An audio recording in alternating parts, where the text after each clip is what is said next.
Tapi oke, berarti kita coba fokus pada check and balances berarti. Bagaimana sebuah kekuasaan ini ketika terus kemudian dia berbuat tidak sesuai dengan seharusnya, maka bagaimana kita bisa mengintervensi itu dan bagaimana proses intervensi itu. Oke, kita ambil pada sesuatu yang lebih sederhana. Sholat, Mas. Mas semakin mempelajari sholat, nanti ada yang lebih rumit tuh ketika sholat. Yaitu adalah gimana kalau imamnya salah. Emang mungkin? Oh mungkin banget. Iya. Di masa Rasul itu ada sholat, kalau aku nggak salah itu adalah sholat zuhur. Jadi sholat zuhur yang terjadi adalah Rasulullah Shallallahu Alaihi Wasallam waktu itu, kalau nggak salah, nanti kalau salah dikoreksi aja karena ini masalah teknis banget, aku lupa. 2 rakaat salam.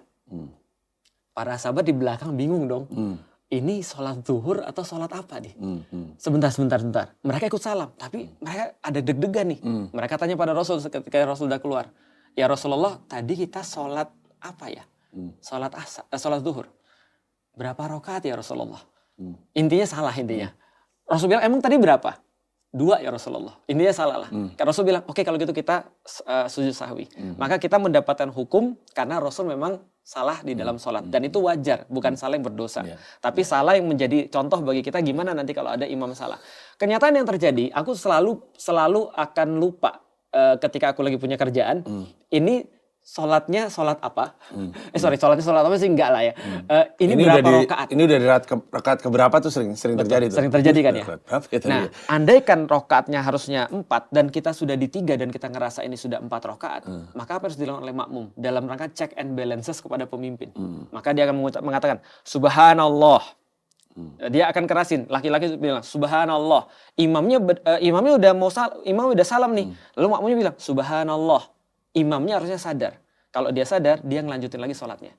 Tapi kalau andaikan dia tidak terus kemudian melanjutkan sholatnya, akhirnya dia bilang, lu ngapain subhanallah nih? Maka ngapain sih? Ya, makmum harus ikut kesalahannya imam.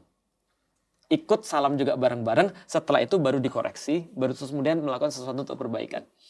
Gitu kan ya. Atau misalnya imam ketika dia lagi sholat kentut misalnya. Maka kita nggak bisa, imam macam apa lu? Nggak boleh. Maka ada caranya. Bagaimana check and balance-nya ketika ada imam yang kentut, dia langsung pergi ke belakang.